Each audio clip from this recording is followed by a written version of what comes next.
Good afternoon. It's Wednesday, the 26th of June, 2019, just after 1 o'clock. Welcome to UK Column News. Your host today, Mike Robinson, myself, Brian Gerrish. Well, we've done it, Mike. Well, apparently they're off. Yes, thanks to our friends over at the Cyprus Mail for sending us their article on this. UK's most advanced fighter jet completes missions from Akrotiri. This is, of course, the F-35B, the Lightning, as it's colloquially known. Successfully, according to the Ministry of Defence at least, successfully completed its first operational missions from Akrotiri. It's flown alongside Typhoon aircraft on operational flights in the skies of Syria and Iraq as part of the ongoing fight against ISIS, Daesh, whatever you want to call it, apparently. I'm not sure what role it actually played. There's no confirmation that they actually dropped anything on anybody. So whether this successful operation is any more than it taking off, flying around a bit and landing, I'm not entirely sure. Setting fire to crops? Possibly. Anyway, this is what the delightful Penny Mordaunt had to say. The F-35s are the most advanced jets in our country that our country has ever possessed, and will form the backbone of British air defence for decades to come. They have passed every test their training has thrown at them with flying colours, and the first real operational mission is a significant step into the future for the UK. Well, of course, it's very hard to describe that as anything other than a massive fib, because Penny must know that the F-35 has got a pretty poor record as it's been developed. Well, it's only killed one of its pilots so far, well, what was the speculation from the Japanese defense minister that it was well, what's the word for fear of heights? Yes, okay. Yes, we've got it. It'll come to me in a second. Yes, but it certainly was much more likely to be hypoxia. But anyway, F-35s don't try to kill their pilots with by vertigo. Thank you. That's the word. We got there in the end. Yes. Yeah. But anyway, Penny Mordaunt was over in Cyprus for this inaugural operation, and while she was there, she used the visit to hold a meeting, according to the Cyprus Mail, with her Cypriot counterpart to further bolster bilateral ties. Well, of course, we've got to remember that bilateral ties form the left-hand pillar of European Defence Union. This is extremely important, so it's not surprising that Penny is over in Cyprus doing that. Remember what they say, the European Union says about this diagram. They say that unless all pillars are in place, there can be no defence union. So every pillar has to be in place, and that includes the bilateral and multilateral agreements. So that meeting very important. But one thing that's for sure, Brian, these F-35s have not been flying from the Queen Elizabeth, our illustrious aircraft carrier, because in fact, if you were able to see around the corner from our backdrop there, if you're able to see around the corner, you would see this image because HMS Queen Elizabeth is in fact berthed or moored off the Plymouth Sound. It can't get past the breakwater there, Brian, because it's too big, apparently, and it would run aground if it tried. So unfortunately, we'll never see it at our window here, but it is there if anybody in Plymouth wants to go and have a look at it. It's apparently going to be there until after the weekend with Armed Forces Day. No F-35s flying from that at the moment. No. It's interesting that in years gone by, that's a bit of nostalgia, of course. The Sound at certain times, particularly Navy days, would have been packed full of ships. Yes. We don't have enough ships, so Navy days became Armed Forces days, just so that people realise why that happened, because the Navy had shrunk to a level where it couldn't actually put on Navy days. So at least UK Column here in Plymouth is showing a picture of Queen Elizabeth. Absolutely. I got to say thanks to Patrick Henningsen for that, because I couldn't be bothered going to take a photograph of it. He made the effort, so there you go. Right. Okay, well, where does that lead us? Probably to this headline from Plymouth Live, which is pointing out that there's been a bit of nasty business going on with the Royal Marines. So here's the headline: Royal Navy Marines scrawl Nazi swastika on chest of comrade during initiation ceremony. Now, this is something that's been cropping up more and more in the armed forces, various initiation ceremonies, some of them particularly unpleasant and almost sadistic. So this is not something the Royal Marines should be proud of. You could argue that if you've got some pretty hard blokes cooped up for long periods of time, things will happen, but this does seem that it went too far. The incident reportedly took place a fortnight ago as the Marines were taking part in Exercise Baltic Protector, a mission intended to strike fear into President Putin. Now, I was fascinated with that comment that Plymouth Live's got. Is it their comment, or did somebody else make the comment? We don't know. But was this all going to strike fear into President Putin? I doubt it. But I just remembered this one. So a couple of days ago, we had Admiral Radakin. He had just taken over a post as First Sea Lord, and he said that he promised to create a future commander force with more of our Royal Marines operating from sea. He also said there was going to be greater investment in the North Atlantic to maintain freedom of manoeuvre for the nuclear deterrent. But I was just interested in that future commando force because according to Plymouth Live, those involved in the Royal Marine shenanigans were part of the future commando force developed to spearhead future amphibious operations. The scandal is judged so serious that officers have told troops that the future commando force could kiss goodbye to involvement in important missions. So it's not looking too good for the First Sea Lord there, Mike, I have to say. And we'll see what gets reported on this particular incident. Just as a matter of interest, this future commando force, these are commandos. They are capable of fighting if they need to. Yeah, but I think what they're saying is that we're going to have more of them, although I think recruiting is still falling. We're going to have more of them. They're going to be in ships, and we're going to be projecting world power with them. The other thing, of course, that Admiral Radakin is talking about is its future tense we are going to have. And you've just reported Penny Mordaunt there saying that these F-35s will form the backbone of our air defence. So we don't have those defences at the moment because we can see that the armed forces have been seriously weakened, but the policy is jammed tomorrow. It's going to come in the future, maybe. Good point being made in the chat box at the moment. Is this type of thing and the Corbyn incident, is this representative perhaps of the type of training that people are getting these days?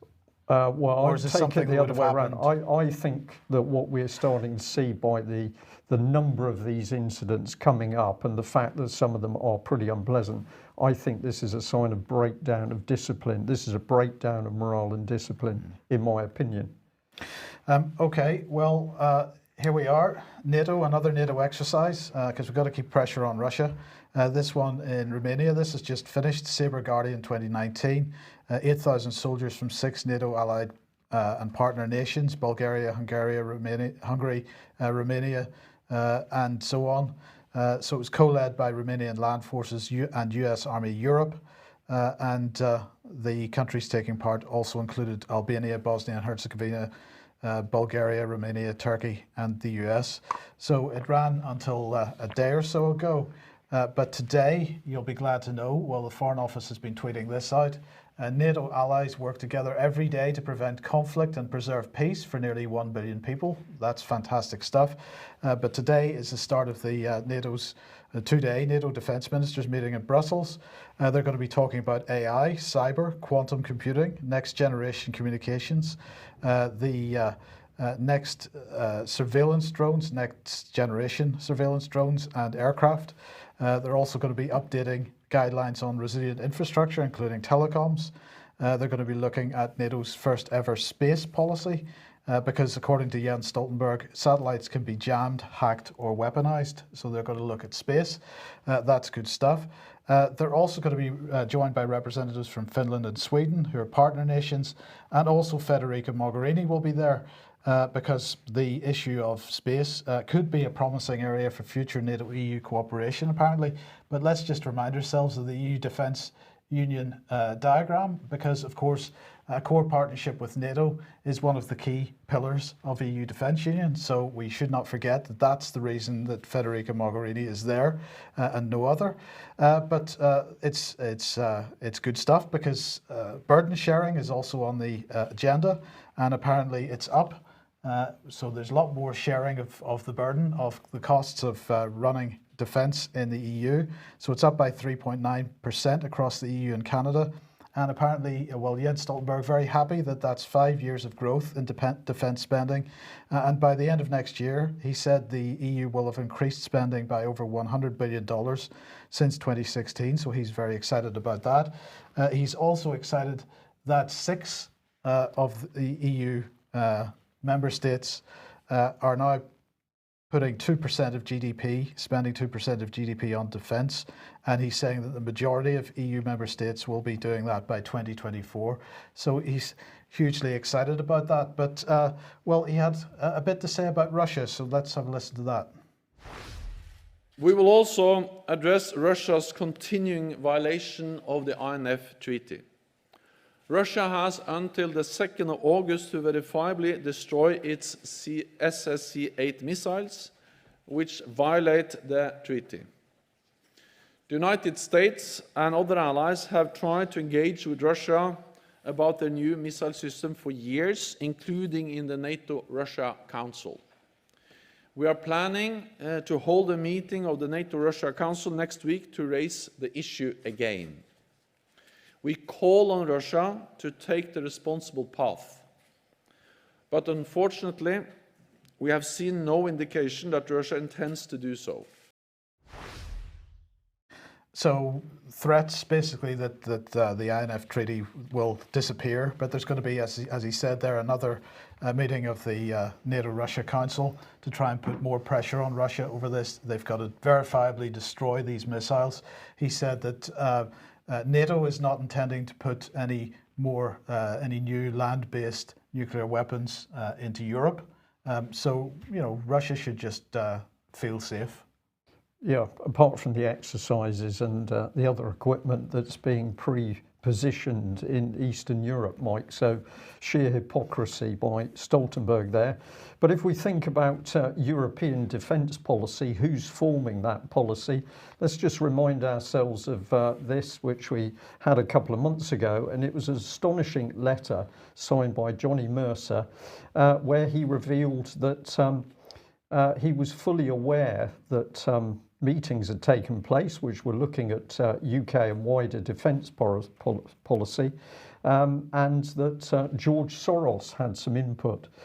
So I'll just read this first paragraph to set the scene. Thank you for contacting me regarding our military and our recent agreement with Germany for greater military cooperation during the Munich Security Council 2019. You voiced important concerns that many have regarding foreign influence in our military strategy and in our ability to act independently. I can assure you that the agreement we reached with Germany was an independent arrangement endorsed by senior officials of our military, such as you rightly pointed out in your correspondence, Air Chief Marshal Stephen Hillier. Although you hold concerns that the proposals were influenced by individuals, namely George Soros and David Miliband, these persons are simply advisors to the committee who organised the content and direction of proceedings. We're over 600 military. So there we have it. Johnny Mercer fully aware that in the background, multi-billionaire George Soros has got his finger in the defence pie. How he got that finger in the pie, we don't know. But clearly, politicians are happy to acknowledge the fact that this man's at work. Just move on then to this one, the Mail. George Soros Pro-Democracy Foundation is moving funding to Western Europe, including Northern England, in response to a rise of the far right. So we haven't got to worry at all, because George Soros is moving his millions into Northern UK to help sort out the right wing. We could have a discussion about whether that right wing exists. This is some of the content of this article. Much of the enlarged focus, which includes funding organisations devoted to fostering community spirit in the poorest parts of England that voted strongly for Brexit, reflects a concern that Western Europe is also succumbing to the charms of nationalist strongman leaders like Hungarian Prime Minister Viktor Orban. So we can relax, because George Soros has got it all under control. Officials at the hedge fund magnate and philanthropist charity, which disperses around $1 billion a year, said the nationalist right's recent electoral successes were triggering the same contraction in the space for independent activism that had been seen in Eastern Europe. And Open Society Foundations recently moved from Budapest, which for 3 decades had housed one of its headquarters, due to concerns that it was no longer able to operate free of government harassment. So this is it's a real article from the Daily Mail. It certainly needs to be read because it is so biased. But let's go on. This is one of the people quoted. This is Goran Buldiowski, who is running the Berlin office now for Open Society, but he's also responsible for Open Society's Initiative Europe. He said the 88-year-old Soros's elevation to global bogeyman of the far right in countries from the United States to Russia and the Philippines had little to do with the foundation or even Soros himself. The vilification was a smokescreen to cover up attacks on local civic organisations. Really? How is that for a, higher and mightier than thou? We, George Soros, we're out there protecting the little people. So, but he goes on, over the years we've expanded our work to all of Europe, supporting independent civil society, east to west, north to south. There's been no shift of our work from Eastern to Western Europe.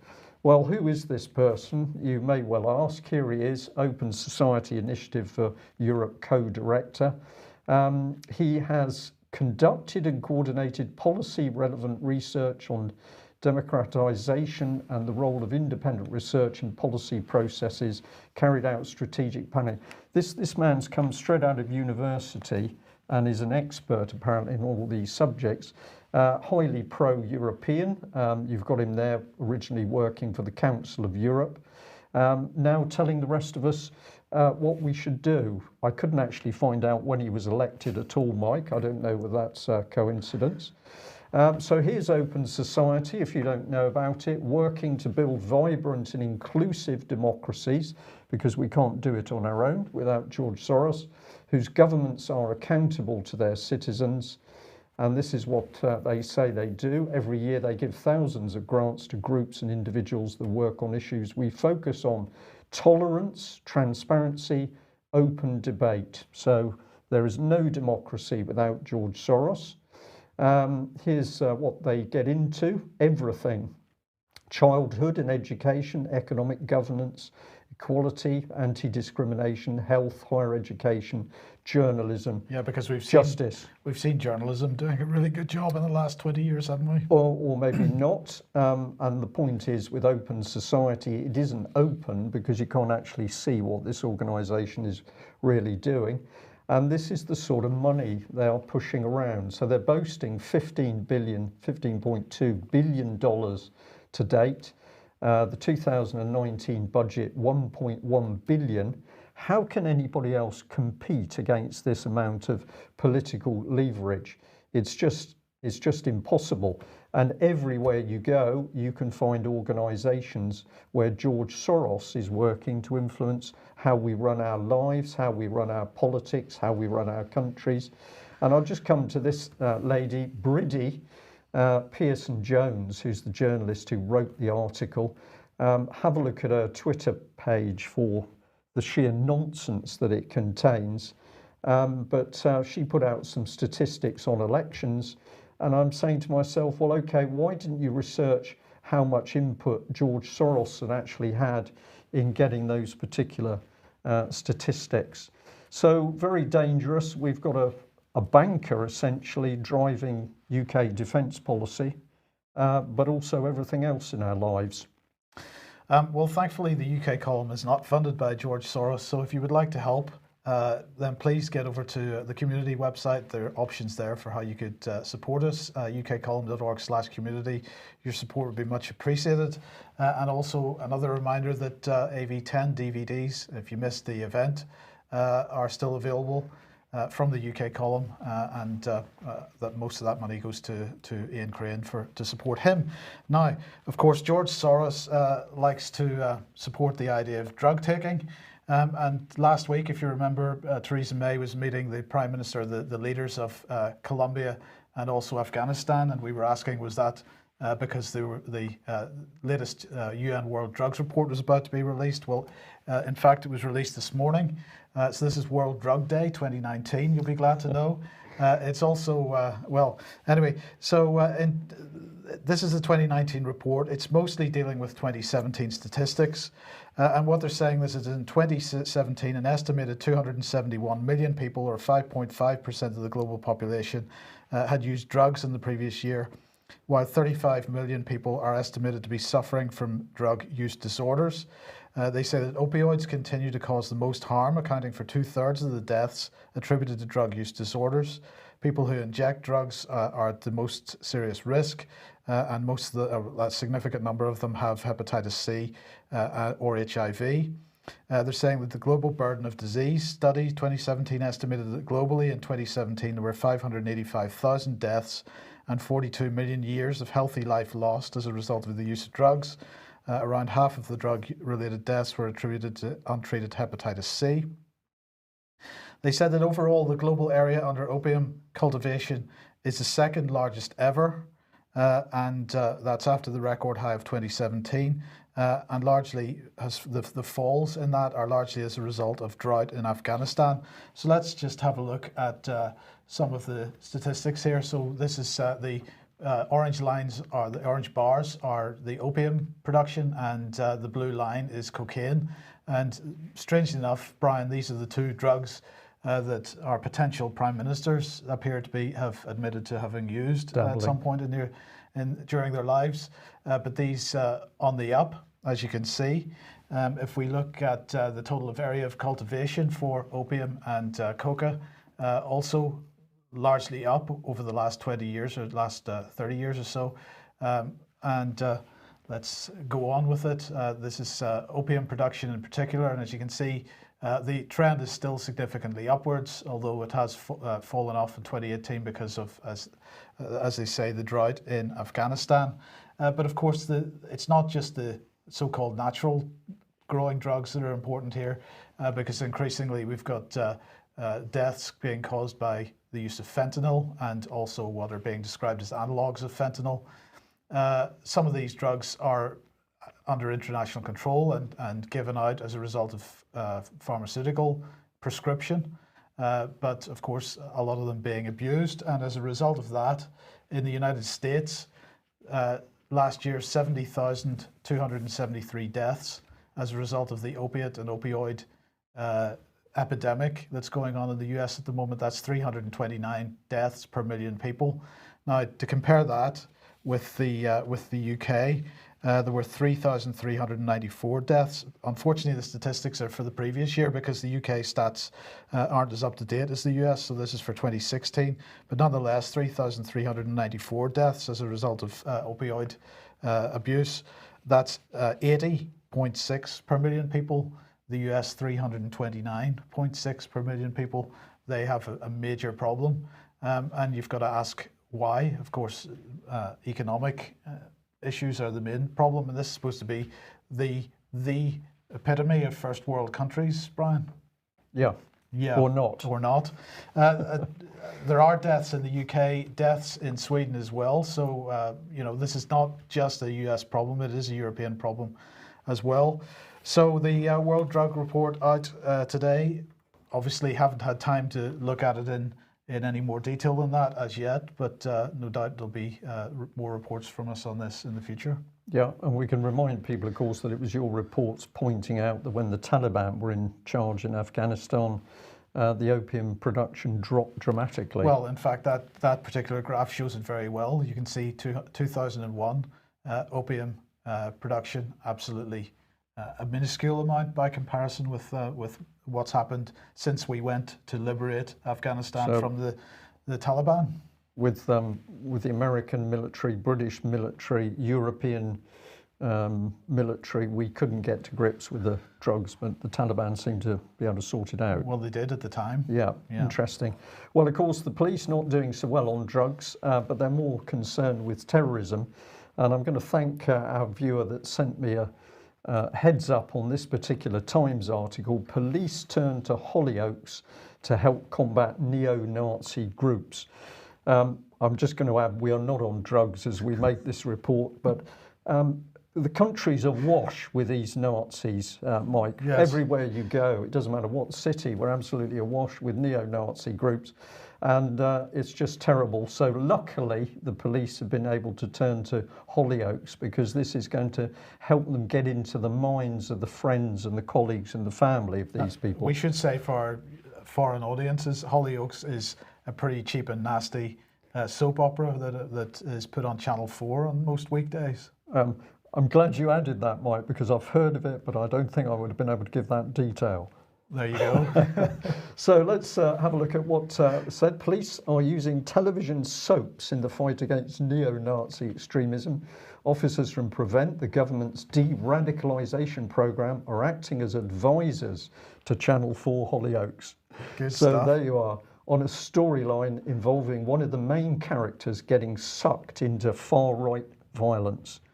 The unprecedented collaboration comes as it emerged that at least 1/5 of all referrals to Prevent now involve concerns over neo-Nazi activity. But that could be calling somebody a rude word on social media at the moment, Mike, couldn't it? But anyway, Chief Superintendent Nick Adams, Prevent's national coordinator, described the work with Hollyoaks, which is watched by many teenagers and young adults, as a huge opportunity to warn youngsters and their families about the signs of radicalisation. This is brainwashing. Well, and I was just Go going on. to say, Brian, that this is a really interesting point that you bring up, because my mother was a primary school head teacher, and this particular soap opera is produced by the same production team as produced Grange Hill, which was a children's television programme based in a school. And my mother's view was that the behaviour problems that were seen in schools post the production of Grange Hill were not, Grange Hill was not a reflection of those behaviour problems. as a driver. It was actually a driver of the behaviour Yeah. problems, and I believe that's what's going on here as well. And indeed, we have had retired Metropolitan Police who were themselves involved with Prevent saying to us that that's what they believe that the Prevent strategy is doing. It is providing the role model, and it is getting youngsters look at areas which previously they had no interest in. But we'll come back to the statement that UK is apparently awash in these far-right extremists. Luckily, though, George Soros, or maybe George Soros will take over Channel 4 and Hollyoaks. And well, let's have a look at who's protecting us. So this is the very nice Twitter page for Counter-Terrorism Policing UK. More people, Mike, who dream about guns, whoever created this headline banner here. It's just astonishing. And what are they saying? Well, you've got to be very patient with security checks. You've got to report anything suspicious to security. You've got have an amazing time. So this is talking about, you know, watch out for terrorism at any of the big folk festivals coming up, pop festivals coming up. Watch out for terrorism if you're going to go to any of the big cricket matches. And this is the guideline. Have an amazing time, but retweet and share the fact that you're going to be there enjoying the cricket, but you're going to be extremely suspicious of everybody around you, and you're going to be reporting anything suspicious to security. So let's have a look at how they present themselves. Here we are, Nick Adams. To tackle extremism, we must be reaching people closest to those vulnerable to radicalisation. That's family, friends and colleagues. Distrust your family. Yeah, mistrust your family, mistrust your friends and your colleagues, because we're going to get inside their heads and we're going to make you safer. I don't get a feeling of safety looking at the way this organisation conducts itself. I think there's some pretty dangerous people in this organisation, but it gets better. This is another one of the tweets. This is a police officer, Lucy. Following Terrorism Police Southeast investigation, 2 parents from Oxford are being found guilty of sending money which could have been used for terrorism. Sally Lane and John Letts were given a suspended sentence after sending money to their son in Syria. Haven't other people been sending money to Syria? Mike, in Boris Johnson, you mean? I was thinking of Boris, and yeah, we've had successive UK governments sending money to Syria, which quite clearly ended up in the hands of terrorists. Yes. But Thames Valley Police haven't managed to investigate any of them. No. No, I don't think Lucy will be doing that. And then have a look at this. I encourage people to go and listen to this little video. Counter-terrorism policing UK. Terror attacks are rare, which is why we've got to use Hollyoaks. Terror attacks are rare, but being prepared and knowing what to do can keep you, your friends and family safe. So let's have a look at this. Oh, sorry, the first one should come in here. Run. If you can't run, hide. Once safe, tell the police. And then there's a little black and white video of hard men. This is the hardest of the hard men because he's ex-military and the special forces, and all these hard people are saying, don't try and tackle the person with a knife, run, hide and tell. Right. So he's special forces trained, and his advice, which he uses himself, is when I see somebody with a knife, I run, I hide, I tell. Good. Bit worrying, isn't it? And a few years ago, we had unarmed police simply with a baton who were expected to tackle any criminal they came up against, whether it was with a knife or a gun. So I just find this astonishing propaganda, but do have a look on that Prevent site itself. Okay, let's head over to Hong Kong now. And well, the BBC was reporting this a few days ago. Hong Kong extradition protests leave city in shock. So apparently the protesters, according to the BBC, are angry about plans to allow extradition to mainland China. There's widespread opposition to this, but the Hong Kong government hasn't backed down. So this is the Hong Kong Legislative Council has delayed a second reading of the extradition bill. It's not clear when that second reading will take place. They were expecting more trouble over this past weekend. So the protesters protested, the police reacted, tear gas, plastic bullets, the usual story. 72 people aged between 15 and 66 injured in the violence, 2 men who were in critical condition, 21 police officers injured, 9 of whom were taken to hospital. Okay, so that all's been going on, but you'll notice that the suggestion here is that the leaders weren't giving instructions to the people protesting, they were just giving suggestions. But anyway, we'll come on to that in a second. Jeremy Hunt, our illustrious potential future leader, made a statement about this in the House of Commons yesterday, so let's have a listen. We remain very concerned with the situation in Hong Kong, and I raised those concerns with the Chief Executive on the 12th of June.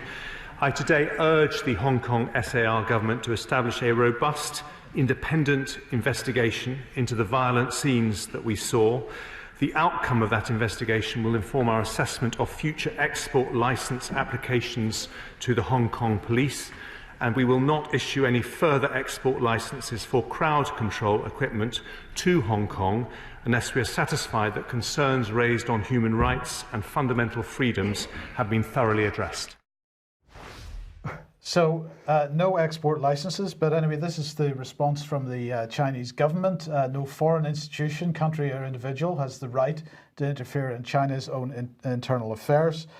He said that since the return of Hong Kong to the motherland on the 1st July 1997, Hong Kong affairs have remained a Chinese internal issue. And speaking about the potential that this would be discussed during the G20 summit, which is coming up in Osaka in Japan, he said that China will never allow its internal affairs to be discussed at such an economic forum. So that's China's opinion. But it did amuse me, the absolute hypocrisy of Jeremy Hunt here, Brian, because of course it took a court case to get the Foreign Office to suspend licenses for arms sales to Saudi, who are dropping these weapons on Yemen. And of course, no such action or condemnation has been made regarding French police action against yellow vests in France. So the question then is, why Hong Kong? Could it be because the organisers of the protests in Hong Kong are actually stay behind British-backed networks? I think it could very well be that. but just breathtaking the hypocrisy. is So yeah, yeah. sorry, interrupting there, Mike. But we know what we're going to get with Hunt, an individual who's well, he's the grey man, isn't he? But what's in his head? This unbelievable arrogance to start off with, and between Boris and Hunt, yeah. Yes. Well, let's just mention vaccines. It's clear that there's more and more press articles pointing out the dangers of people who say they don't want their children vaccinated, or indeed they don't want vaccinations themselves. So the Telegraph here, measles outbreak in Dutch Bible Belt village with low vaccination levels. So there's all the hints in that little one-line article that, well, if you don't get vaccinated, you can expect the measles outbreak. This was a bit more of the article. Dutch health authorities said Tuesday they're dealing with a measles outbreak in a devout Protestant fishing village where vaccination rates are amongst the lowest in the country. 9 children and 1 adult have been diagnosed with the disease in the village of Urk, part of the so-called Bible Belt in northern Netherlands. The health service said it was actively monitoring the situation and examining whether it was necessary to vaccinate or administer antibodies to people who have been in contact with the infected. This is sort of like Salisbury and Novichok, Yes. Mike, for measles.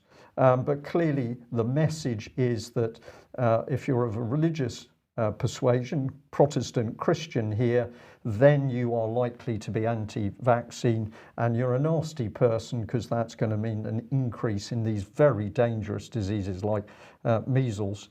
Well, the subtle message there, isn't it, is that if you're religious, you're anti-science, and of course that's not the case at all.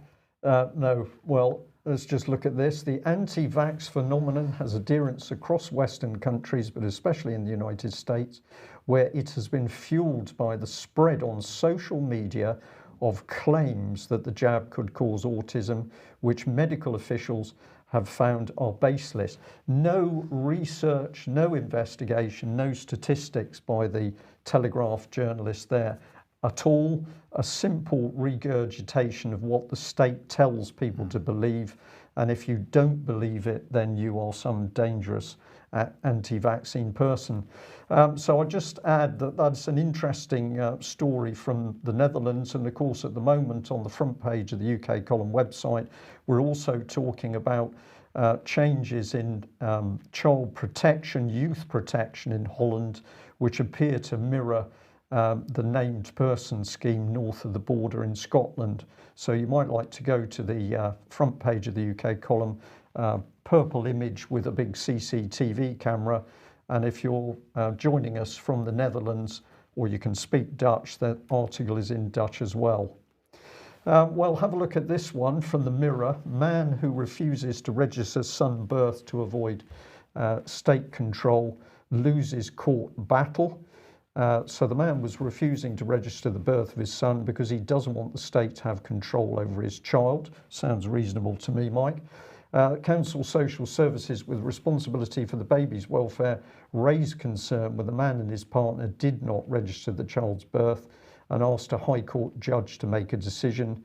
They said that the boy's parents were breaking laws governing the registration of births, and the presiding judge, Mr. Justice Hayden, decided the council involved is a, quote, institutional parent, and a member of staff is now able to step in and register the birth. Of course, north of the border, the state will be the institutional parent from conception, so no messing around there. But we can see where this one is going. And this is the judge, Justice Hayden. He's decided that the council is an institutional parent. And he said the couple's decision not to register the child's birth stemmed from the boy's father's, quote, unusual and somewhat eccentric beliefs about personal sovereignty. I find that a very, very weasel-worded statement. I detect two things. Is one, the judge knows that the father's on the right lines in talking about personal sovereignty. And I think the demeaning language from the judge says that the judge has got some worries about what's come into his Star Chamber it would have been, Mike, if it was a family court hearing, which I think it was. So there we are. People who don't want to register children, it's clear that the British state is now going to attempt to use secret courts in the family division in order to clamp down.